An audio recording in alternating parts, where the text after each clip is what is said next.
Hi, guys, and welcome to Nutrients for Mental Health. I'm Dr. Kate Henry. I'm the director of the Functional Medicine program at Cenare today, a practice that combines therapy, functional medicine, psychiatry, nutrition, and coaching to help people thrive. Today, we're going to go over what to eat to make more dopamine, serotonin, and Gaba so that you can be more focused, happy, and calm. We're going over a lot of information today. You're going to have questions, so I highly suggest you'll see this at the end of the presentation. Write down those questions. Feel free to schedule a discovery call with my practice. You'll end up talking with our RD, Allie, who's wonderful. She chatted with me several hundred hours. She can answer your questions and help you figure out if we're the right team for you to make this personal so that you can implement this into your life and your family's life so that you guys can thrive. So we're going to start with dopamine because dopamine is our reward and pleasure and happiness neurohormone, also known as a neurotransmitter. Dopaminergic activity tends to boost blood flow in our prefrontal cortex. And this is the part of our brain that helps with focused attention, planning the future, attention to detail, making sure that you can choose the behaviors and act how you want rather than just reacting. It helps with reward. It helps with just overall feeling motivated and energized. There may be a few of you in the audience who have kids with either depression or ADHD. And dopamine depression tends to look like anhedonic depression. So when you don't have enough dopamine, it tends to be something where you just kind of don't have the drive to do the things that used to bring you joy. You might feel really sad. You may not even be interested in hanging out with friends or doing hobbies that normally make you happy. That's usually a dopamine issue. And then attention and impulsivity and hyperactivity come with ADHD, which is also related to dopamine and adrenaline. And so if you have anybody in your life or you are someone with these issues, pay attention to this next part. So we're going to go over 9 nutrients that matter for boosting dopamine production.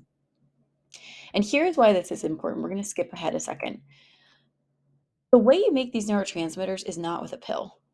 When you guys take an SNRI or something that works on dopamine to make you happier, it's actually just altering the way you metabolize the dopamine you already have. But you can just make more of it. And it's not a secret. This formula is widely available in every biochemistry or nutrition textbook you can buy. It's just not making its way into the media because no one's paying to promote it. You can't patent a nutrient, so you can't patent B6, you can't patent an amino acid like tyrosine. And so there's no money in marketing it to you because no one can profit from that. But it's not a secret, and you deserve to know this if you were born in a human body. This is how you make more dopamine naturally, feel happier, pay attention more. So what we do in my practice is we actually show people how much B6 are you getting? How much tyrosine or total protein are you getting? How much vitamin C? And if the answer is not enough, then we can assume you're also making not enough dopamine, right? You can't make dopamine if you don't have the precursors. And so our goal is to design people a food as medicine plan that meets all of those needs so that they just naturally feel better using foods that they love that are easy for them to cook. So this works. We see it work every single day in my clinic. It works for people who medication has not worked for and other therapies have not worked for because we're actually treating the root cause, which is usually a nutrient deficiency. Nutrient deficiencies are fairly common in our culture. So 10 or 11% of our population is deficient in B6. And so if you're sitting here thinking, well, I get enough B6, this is not me, right? I'm overweight or whatever. You'd be wrong. The top sources of B6 in the diet are chickpeas, beef liver, tuna, and salmon. And you'd have to eat at least 2 of these every single day to get enough B6. And most of you are not. And so this is actually great news because if you're someone who's struggling with attention or depression, it means there are things we can do. So I want to take a second here. And some of you are sitting here thinking, I don't struggle with attention. Gosh, I will have a hard time paying attention to this because it doesn't apply to me. But I want you to think for a second. If your kid has ADHD or issues with paying attention and their biological parent that's not you doesn't have ADHD, have you considered that they may have gotten it from you? And this is a room of many women, and so I'm going to take a second to talk to the women here, particularly any women over 30. Women often don't get diagnosed with attention issues because their attention issues show up a difficulty paying attention. And so it just looks like you're struggling in school, or you're struggling at work, or you're not getting your deadlines done, or you're misplacing your keys all the time, or you're always late. And because you weren't a young boy in a classroom disrupting the classroom, nobody ever picked up on the fact that you were having a hard time paying attention. And so these women in whom attention issues have been missed for decades come in my practice, and here's their list of problems. I can't stick to a diet to save my life. I can't get to the gym. I'm overweight. I'm unhappy. I have difficulty in my relationships. I'm always late. I'm always disorganized. I'm really beating up on myself. I feel like I have a to-do list that's 100 things long and it never gets done. I feel like I'm disorganized. Like, these are classic signs of you having a difficult time paying attention. And again, if this is you and you don't recognize any of the foods on these lists, or you eat them maybe once a week, like, okay, let's start to think. There's some easy things we can do to get you feeling better. Additionally, when we go back to this graphic, you'll see vitamin C's on here. We need vitamin C to turn dopamine into adrenaline. What I hope you're starting to notice right now is that this is a pretty simple pathway, but it has really profound effects. Adrenaline gives you energy, it helps you perform, and you make it with just one nutrient and one enzyme from dopamine. So the human body and biochemistry is not that complicated. You just have to give the body what it needs. If you're going to get more vitamin C, you need to do red pepper, orange juice, or citrus fruits essentially every single day. If you're not someone who's doing that, and you're not eating like a large combination of broccoli, strawberries, Brussels sprouts, grapefruit, tomato juice, then you're low in vitamin C. So our job is to kind of sneakily get you those throughout the day. So one thing is like, make a smoothie with orange juice, right? Throw some red pepper in every single stir fry that you make or soup that you make. You will not notice it. You can also eat pepper with hummus, and then you get B6 as well. Just use your red pepper as a scoop. So it's not your job to figure out how to get these foods. That's our job at the clinic, but it's your right to know this list. And that's in part because this list is available through work that your tax dollars paid for. So if we go to this B6 page, oh, actually, you know what? It's not there. It might be later in the presentation. I tried to link some of these to ODS and I didn't. Okay, so the website is called ODS, or Office of Dietary Supplements, from the NIH, and they're the people who compile these lists of which foods contain which nutrients. And so your tax dollars pay for that. So go look at that. That's where all of these screenshots are from, of these lists of food. Okay, back to this list. So next we're going to talk about vitamin D. So vitamin D helps boost blood flow to the prefrontal cortex, partly through its work with dopamine. And we know this because we've actually done some studies with vitamin D on a disorder that's related to dopamine and adrenaline, which is ADHD. And we find that kids with ADHD have lower concentrations of vitamin D. And when we supplement them with vitamin D, we see improvements in cognitive function, attention, and less oppositional behaviors, less hyperactivity, less impulsivity. And so you might be thinking, well, I take vitamin D, right? Or I totally probably get enough of it. I drink milk. Well, milk is not the top source of vitamin D. In fact, milk is not a natural source of vitamin D. It has vitamin D added to it. The best natural sources of vitamin D are cod liver oil, trout, and salmon. You need more than one of these a day long term if you're going to stay replete with vitamin D. Additionally, you have to know where you're starting. So what you'll notice here is it says, like, in people who had a vitamin D deficiency, they're the ones who got improvement. If you have a vitamin D of 10, you're going to see a lot of improvement in your impulsivity if you take vitamin D. But if you're already vitamin D replete, it's not going to make a difference. Nutrients aren't magic. They just help your biochemistry work well. And so if you don't have vitamin D, for example, you can't turn on certain enzymes that help you pay attention. And remember, guys, if you're sitting here and you're an adult in the audience and you're thinking, well, I don't have problems with impulsivity, like, right, I'm not gambling too much, or like, well, are you shopping too much? Are you breaking every single diet you set for yourself? Are you, like, you have goals for yourself you set every single week and you never reach them because you impulsively decide to do something else instead? Okay, well, then this is an issue for you. Happy to help. Choline sensitizes your receptors to dopamine. And so this is a study that you could look up on how we know this is true in rats. And in people with Parkinson's, we especially know this to be true. This was from a presentation I did last year. The way that you get choline from the diet is beef liver and eggs. You'll notice that animal organs or animal foods are a very good source of a lot of nutrients. And that's because as mammals, we store many nutrients in our organs. So when we eat the organs of other mammals, we get those nutrients. As a society, we don't tend to consume very many organ meats anymore. And this is partly why we're so nutrient deficient and sick. When they're part of a healthy diet that's really replete in vegetables and fruits and nuts and seeds and whole grains or sources of starch like potatoes, then you thrive because these foods give you a lot of the nutrients that you need to feel good. You'll see that this is true with zinc, which is one of the minerals that we need to make dopamine.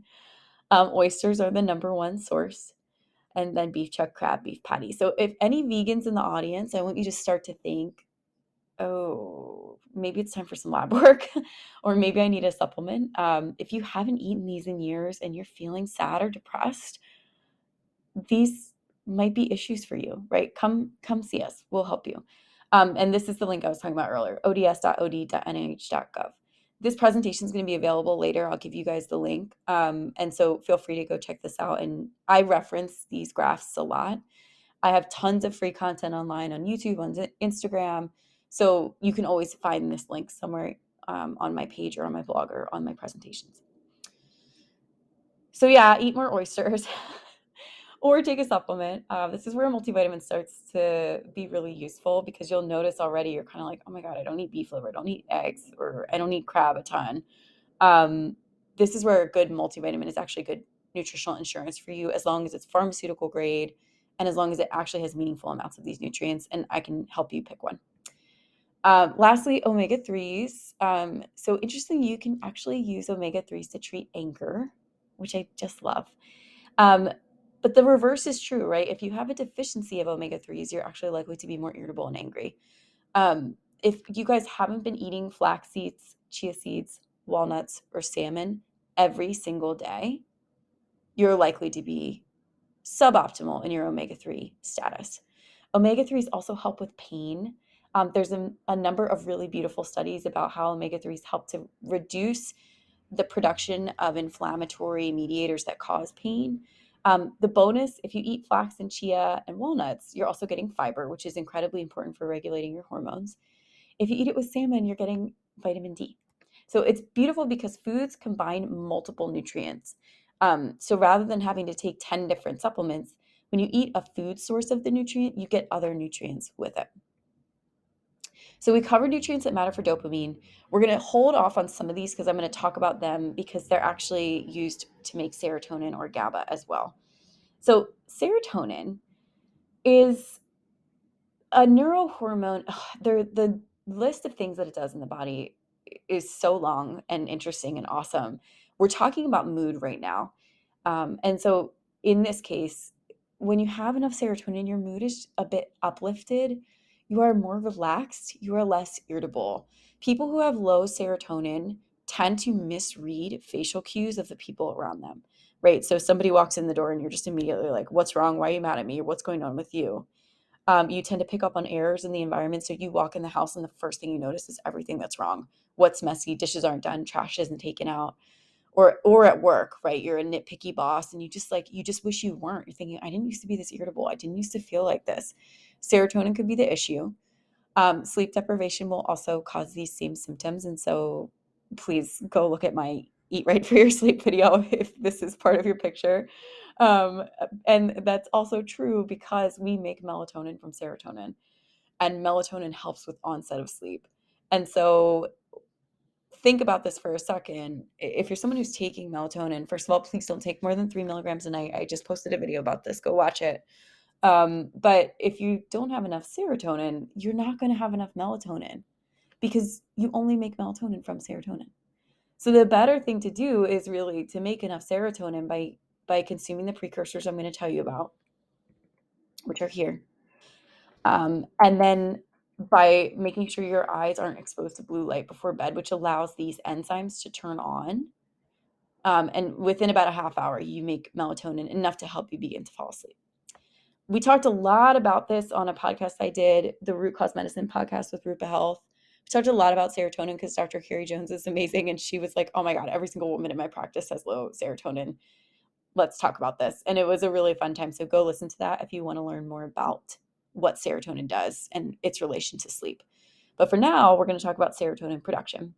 So hopefully you're starting to see, oh my God, this thing I thought that I had to get in a drug is made using vitamins, minerals, and proteins. Like it's made using food. I just have to know the right foods to eat.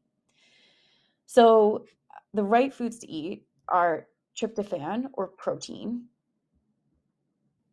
iron, which is abbreviated Fe, B6, and BH4 is a combination of B12 and folate or B9. And so we're going to talk about those. And in addition, we're going to talk about a couple other nutrients that are important for serotonin production, including carbohydrates. So remember, tryptophan is an amino acid, which means it's just a building block of protein. So when you eat protein, like a chicken breast, you break that down into molecule strings called peptides, and then you break those down further into free amino acids. Tryptophan is one of those free amino acids. And so if you just eat enough total protein, you automatically get enough tryptophan. That's the beautiful thing. Most of you are not. I highly encourage you, go use a tracker, log a day. Chronometer is my favorite. Cronometer. Everybody who comes to my practice gets a free account with them. And we use it as part of their treatment and Thrive protocol. But see, are you getting 100% of your protein every single day? A really easy cheat is just to see, am I getting 100 grams a day? The answer is probably no. And this is a really good food as medicine for you. So additionally, you need carbs to absorb tryptophan across the blood-brain barrier so that you can make serotonin. But they have to be the right carbs.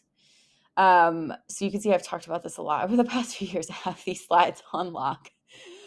They have to be low glycemic index carbohydrates. And glycemic index is just a measure of how hard and fast does that carb turn to sugar and hit your bloodstream. You want foods with a low glycemic load number. So you'll see over here, glucose, straight up sugar, has a glucose load and glycemic index of 100. You want something that's fairly low, right? So something like beets, for example, has a fairly low glycemic load. Something like whole fruits. And this is because these come with fiber and the sugars are packaged in a more complex carbohydrate that takes a while to break down. And so I don't want you to hear from me, go eat your donut, it will boost your serotonin. No, it comes with, first of all, a donut every once in a while is fine, but it's not food as medicine. It's a treat, which is also important, but it's not what I want you using to make serotonin every single day. Instead, the point is, I want you getting enough carbohydrates. And remember, so we could zoom back here really fast. If you're someone who gets dizzy, close your eyes for a second. Let's go back to this person's food as medicine assessment who came in the clinic. What I want to show you is everybody thinks they're getting too many carbs, right? But this person who came in was getting 85% of the carbohydrates they needed in a day and not nearly enough fiber. This is really, really common in folks, particularly women who have a history of dieting or men who have a history of dieting and they did keto and it worked really well for them.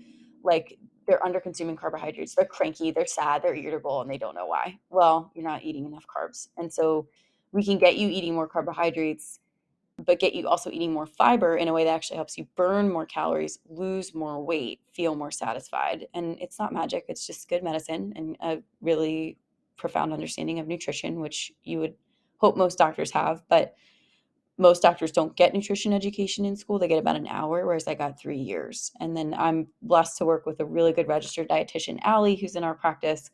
And she is also the expert on this. So we help you understand this because no one's getting paid to teach you this on the internet or on TV. You got to pay somebody who knows what they're talking about and who has studied this for a long time, or come to a free presentation like this. But let's move on to talking about some of the nutrients that you need for this pathway to make more serotonin. So remember, it's iron, B6, B12, B9, right? And then we're going to get to some of these other ones in a second. So let's talk about iron. You need to know if you need iron. We store iron And so I don't want you overdoing the iron unless you actually need it. So go get a blood test next time you go to primary care. They're going to run their labs at your yearly physical, ask them to check your iron and ferritin if that wasn't part of the plan, and see, are you replete or are you deficient? Some of the best sources of iron in the diet are breakfast cereals, oysters, white beans, chocolate. The reason that breakfast cereal is a good source is because it's actually fortified with iron. So the government requires companies to put iron in their cereal because our population is usually so profoundly deficient in iron. It's an okay source as long as you're also like pairing it with some kind of protein so it's not going to spike your blood sugar. I'd prefer that you get iron from a more whole food source. So go out to the oyster bar once in a while, like get more white beans in your diet. Don't overdo the chocolate that comes with some other side effects. Um, but you'll further down the list are things like lentils and spinach. Lentils are an excellent source of iron and fiber. So we help you figure out how to get more of this depending on how much you need when you come in the clinic. But that's a good example of where you can get iron. Where you get more folate, beef liver, spinach, black eyed peas, breakfast cereal. You'll see a lot of these are repeated. You've seen beef liver a number of times. You'll see it again when we talk about B12. And so I hope this is starting to change your mind about like when people ask you what a superfood is. I mean, most of you probably would have said maca root or like goji berries or something. It's beef liver all the way for me. I mean, it shows up again and again and again and again on these lists. And so if you're someone who likes liver and onions, do it. Like do more of it. You'll be healthier for it. L-theanine comes from green tea and it actually helps to boost serotonin levels. And so the thing with green tea, don't drink it after 2 p.m. It has some caffeine and don't drink it on an empty stomach. It will make you nauseous. But consumed as part of breakfast, it's a really beautiful way to just naturally increase your serotonin. Same thing with magnesium. Magnesium deficiency in the brain reduces the availability of serotonin. And so it's a good idea to get enough magnesium. Magnesium is very calming, helps with muscle cramps, muscle tension. It's a beautiful food. Number one source of it is pumpkin seeds. And so I highly recommend like get some pumpkin seeds, keep them on your desk, snack on them throughout the day. Keep them out.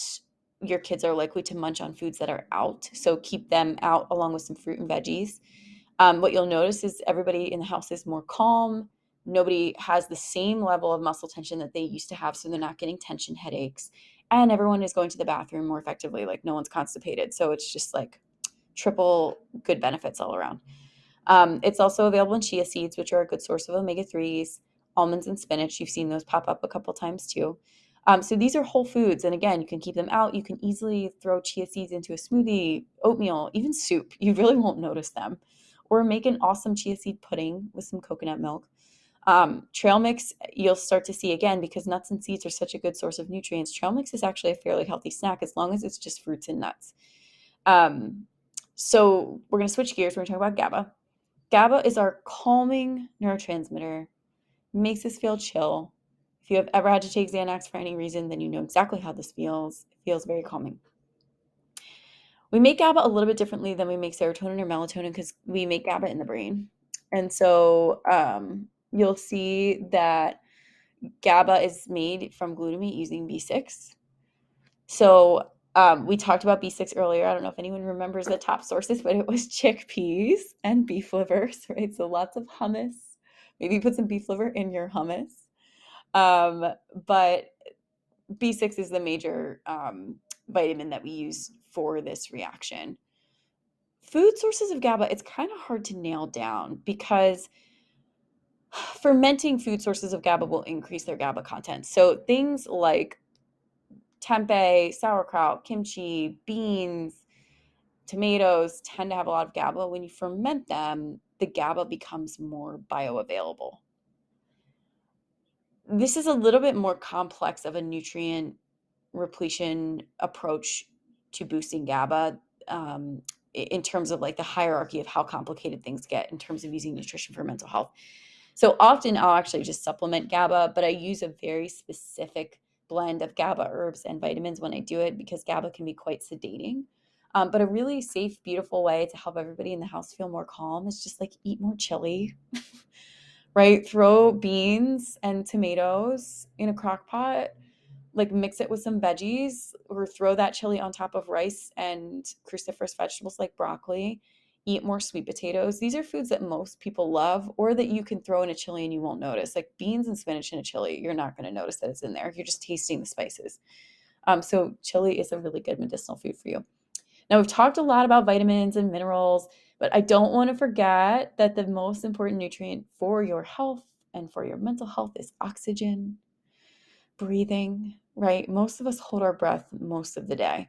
So this is why biofeedback is a central part of what we do in the practice, because we teach people to use their breath to control their mood. Sounds boring, is not. It's like super profound. We can show people their heart rate variability on the computer. We teach them to control their heart rate with their breath. It's like having a superpower. Part of that is because when you optimize heart rate variability through paced breathing or resonant frequency breathing, I know these are really confusing terms. I can explain them more to you guys after this presentation. But when you control your breath, you're able to control your nervous system by stimulating your parasympathetic or rest and digest arm of your nervous system, which is mostly involved via the vagus nerve. So you can activate your vagus nerve and send messages to and from it, depending on how you're breathing. And so I want to teach you how to breathe to do that. This works really well for stopping panic attacks, for reducing anxiety in the moment without a pill, without a prescription. You just breathe a certain way and your anxiety will decrease. It's really beautiful and awesome. So again, you've heard me mention tons of nutrients, right? And you're thinking like, okay, I'll just eat more of these. Well, if you don't have a plan, it's not going to work. So either make a plan of like, okay, I will have chili 3 times a week and this is how I will make it. This is how I'll go to the store. Here's how I'm adding beef liver. Or you just pay someone to do it for you. So this is what our practice is designed around, is to figure out what are you lacking? How do we get you more of it using foods you like, that your family will also eat, that are, easy for you to cook and consume. And we take the guesswork out of it, because I think there's far too much information out there being like, eat more fiber, get more vitamin D, and no one shows you how. So that's what we do in my practice, so that it just feels easy and fun and you get results. So to get in touch with us, our website is www.cenaretoday.com, SANARE today.com. You can follow us on Instagram. I have a ton of free content, like I said. You can call our main office number and get scheduled. You don't have to do a discovery call. Discovery calls are really just for people who aren't sure that they even really understand what we do. Initial visit package is where it's at if you want to just get rolling. It's 3 visits in a package. It's a visit with me, a visit with our integrative RD who helps you design your food as medicine plan, and then our coach who helps you put it all together. So